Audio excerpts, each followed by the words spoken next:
आज हम बात करेंगे एक ऐसी मूवी की जिसमें लव, एक्शन, मिथोलॉजी सब एक साथ चलता है। Full on action drama, emotions का रोलर कोस्टर। स्पॉयलर्स अहेड, सो अगर नहीं देखी तो पहले मूवी देख लो। लाइक, शेयर, सब्सक्राइब करो और चलो शुरू करते हैं। फिल्म शुरू होती है। थिलगन और उसकी बीवी संध्या अपने गार्ड के घर पहुंचते हैं और वहां जाकर देखते हैं कि गार्ड मरा हुआ है और उसके पास एक छोटा सा बच्चा है। इस बच्चे के पेट पर एक त्रिशूल जैसा निशान होता है। संध्या, जो सालों से माँ बनने के लिए तरस रही होती है, थिलगन से पूछती है कि क्या वह इस बच्चे को अपना सकती है। थिलगन भी इस बात पर हाँ कर देता है, पर दिल से उस बच्चे को कभी भी नहीं अपनाता। बच्चे का नाम रखा जाता है पारिवल कानन, क्योंकि वो जन्माष्टमी के दिन पैदा हुआ था और उसे प्यार से बुलाया जाता है पारी। कुछ साल बाद पारी थोड़ा बड़ा होता है, पर संध्या नोटिस करती है कि ये लड़का कभी नहीं हंसता। हर तरह की कोशिश करती है, खिलौने, मस्ती, सब कुछ, पर पारी के चेहरे पे स्माइल नहीं आती। वो दिल से दुखी हो जाती है और डॉक्टर के पास उसे ले जाती है। डॉक्टर बोलता है इसने छोटे से ही बहुत दुख देखा है, शायद इसलिए टाइम के साथ साथ ठीक हो जाएगा। पर पारी नहीं हंसता। संध्या उसकी हर खुशी पूरी करती है और इसी खुशी के चलते पारी कराटे सीखने लगता है। लेकिन ट्रेजेडी तब आती है जब संध्या बहुत बीमार हो जाती है। मरने से पहले वो पारी को बोलता है, बेटा हम तेरे असली माँ बाप नहीं है, अपने पिता का ख्याल रखना। पारी का दिल टूट जाता है, पर वो अपनी माँ का वादा निभाता है और उनका अंतिम संस्कार करता है। वहाँ उदास बैठा होता है जब एक लड़की जिसका नाम रुक्मणी होता है उसके पास आती है। वो पूछती है तुम उदास क्यों हो पारी? पारी चुप रहता है, पर रुक्मणी कहती है तुम हंसते हुए बहुत अच्छे लगोगे पारी। पारी एकदम से रुक्मणी को देखता है, क्योंकि ये बात उसे संध्या की याद दिला देती है। वो भी ऐसे ही बोला करती थी। अब कहानी थोड़ी आगे चलती है, जहाँ पारी का गुस्सा उसकी उम्र के साथ साथ बढ़ता ही जा रहा होता है। एक बार ट्रेन में थिलगन पे अटैक होता है और पारी अपनी जान पे खेलकर उसे बचाता है। ये देख थिलगन उसे बेटा बोलता है और दिल से थोड़ी सी मोहब्बत दिखाता है। फिर अगले सीन में अफ्रीका के माफिया वाले एक कंटेनर खोलते हैं। ये सोचते हैं कि उसमें गोल्ड फिश होगी, पर सिर्फ मछलियाँ मिलती हैं। अब गोल्ड फिश क्या है, ये एक बड़ा सस्पेंस है जिसका राज हम बाद में खोलेंगे। पारी अब जवान हो चुका है और शहर में उसका गुंडों में बड़ा नाम है।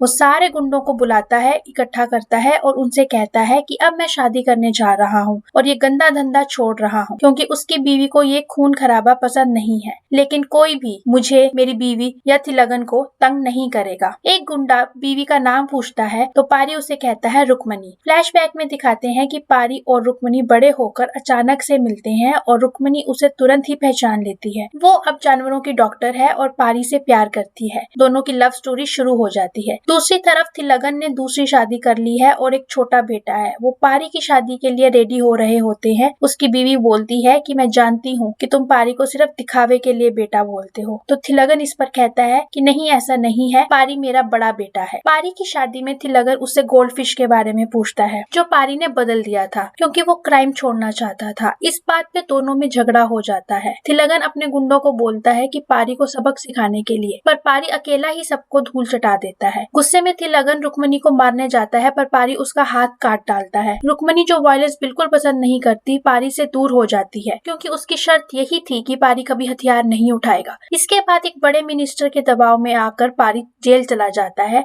जेल में उससे रोज पीटा जाता है उसी अफसर के कहने पे, और गोल्ड फिश के बारे में पूछा जाता है, लेकिन वो इस बारे में कुछ भी नहीं बोलता और यही सोचता है कि ये रुक्मणी की बात ना मानने की उसको सजा मिली है। वहीं जेलर कुछ लोगों को जानता है जो क्रिमिनल्स को खरीदकर उनकी फाइट करवाते थे। जेलर पारी से इस बारे में बात करता है, पर पारी मना कर देता है। उसके बाद कुछ टाइम बाद पारी के आदमी बताते हैं कि रुक्मणी ब्लैक आइलैंड पर है, अपने जानवरों का क्लिनिक चला रही है और उसका पिता अब मर चुका है। पारी जेलर के साथ डील करता है और जेलर उसे 10 लाख में उन लोगों को बेच आता, पर जेलर के जाते ही पारी उन्हें पीट कर भगा देता है और वो एक लाफ्टर थेरेपी वाले डॉक्टर चैपलिन, जो उसे जेल में मिला था लाफ्टर थेरेपी सेशन देने के लिए, उसे किडनैप करता है और बोलता है कि उसे पारी का एक काम करना होगा और फिर वो उसे छोड़ देगा। पारी कहता है कि ब्लैक आइलैंड पे अपनी हाहा हॉस्पिटल ब्रांच खोलनी पड़ेगी, जिसका मैं डॉक्टर बनूंगा और मेरा नाम डॉक्टर चैपलिन होगा, और जो असल में डॉक्टर चैपलिन है वो उसका कंपाउंडर बनेगा, क्योंकि वो इसी बहाने से रुक्मणी को मिलना चाहता था। वहाँ जाकर पारी को पता चलता है कि आइलैंड पे मिरासू नाम का एक डिक्टेटर राज करता है, जिसकी वजह से वहाँ पे लोग हंसते ही नहीं। पारी रुक्मणी को मनाने के लिए कहता है कि मैं बदल गया हूँ, मैं लोगों को हंसाता हूँ, पर रुक्मिणी उसकी बात पर विश्वास नहीं करती। एक दिन रुक्मिणी एक अमीर आदमी के खिलाफ आवाज उठाती है जिसने हिरन को मार दिया होता है, पर वो उससे ही बदतमीजी करने लगता है। पारी अपना गुस्सा कंट्रोल करता है, पर बाद में उसके गैंग को जाकर पीटता है। वो सब रुक्मिणी से माफी मांगते हैं और कहते हैं कि उन्हें प्यार से पारी ने समझाया और अपनी गलती का एहसास करवाया। ये देख रुक्मिणी को लगता है शायद पारी सच में बदल गया है, पर उस गैंग का बॉस वही होता है जिसने पारी को खरीदा होता है। वो थिलगन को भी पारी के बारे में बता देता है और थिलगन कहता है उसे मत मारो, मुझे उससे एक बड़ा राज चाहिए। जिस पर वह आदमी कहता है कि उसका भी एक बॉस है, उसके गुस्से के बारे में कुछ भी नहीं कहा जा सकता, वह कभी भी कुछ भी कर सकता है। फिर माइकल को दिखाते हैं जिसे किंग माइकल भी कहते हैं और वो मिरासो का बेटा है। वह उस आइलैंड पर फाइट करवाता है। उसे यह सब करके मजा आता था। फाइट में 2 ग्रुप्स लड़ते हैं और जो ग्रुप हारता है उसका सबसे कमजोर खिलाड़ी को माइकल या तो मगरमच्छ को खिला देता था या अपनी मर्जी की मौत देता है। तब उसे वहाँ पारी के बारे में उसके आदमी बताते हैं कि हमने पारी को खरीद लिया था, लेकिन वह अकेला ही हमारे लोगों को मारकर भाग निकला और अब हमारे काबू में नहीं आ रहा। वहीं रुक्मिणी और पारी की लव स्टोरी भी चलने लग जाती है और पारी आइलैंड के लोगों को हंसा भी पा रहा होता है। तभी वहाँ पर माइकल अपने लोगों के साथ आता है और उसे देखकर सारे लोग जो हैं कांप जाते हैं। फिर माइकल डॉक्टर चैपलिन को आगे बुलाता है तो असली डॉक्टर चैपलिन सामने जाता है और फिर वो डॉक्टर चैपलिन को पीछे की तरफ धक्का देकर पारी से हंसते हुए रुक्मिणी को सब सच बता देता है कि पारी किस तरीके से इस आइलैंड पर आया और उसने कैसे सबको मारा। यह सुनकर रुक्मिणी का दिल टूट जाता है और वो वहाँ से जाने लगी और पारी उसके सामने खूब गिड़गिड़ाता है कि मुझे छोड़कर मत जाओ, मैं तुमसे बहुत प्यार करता हूँ। लेकिन रुक्मिणी नहीं मानती। इस पे पारी को गुस्सा आ जाता है और वह माइकल के आदमी को ही मारने लगता है, जिसे देखकर माइकल बहुत खुश होता है और रुक्मिणी दुखी हो जाती है और यही सोचती है कि यह कभी बदला ही नहीं था और उसे कहती है कि मुझे भी मार दो। पारी बोलता है कि उसका अतीत उसका पीछा नहीं छोड़ रहा, वो ऐसा ही है और वो इस खून खराबे को अपने से दूर नहीं कर सकता। इसके बाद रुक्मिणी वहाँ से दुखी होकर चली जाती है। फिर माइकल पारी से कहता है तू मेरे जैसा है, एक डीमन है, तू मेरा फाइटर बन जा। तब पारी भी गुस्से में मान जाता है। इसके कुछ दिन बाद अब पारी फाइट करने के लिए आता है। असल में माइकल फाइट करवाता है अपने स्लेव्स की और जेल से भगाए हुए क्रिमिनल्स की। पारी को रूल्स बताए जाते हैं, लेकिन पारी कहता है कि वो रूल्स नहीं मानता और वो दूसरी टीम से अकेला ही लड़ेगा। पारी क्रिमिनल्स की साइड से लड़ता है और वह अकेला ही ओपोनेंट की टीम को हरा देता है। फिर लड़ाई खत्म होने के बाद जब माइकल उसे वीक ओपोनेंट को मारने को कहता है तो उसे अच्छा नहीं लगता और वो मना कर देता है, लेकिन माइकल उसकी जगह वीक मेंबर को मार देता है। पारी अपने कमरे में चला जाता है और हर समय गुस्से में ही रहता है। तभी माइकल पारी को बुलाता है और उसे कहता है कि उसके पिता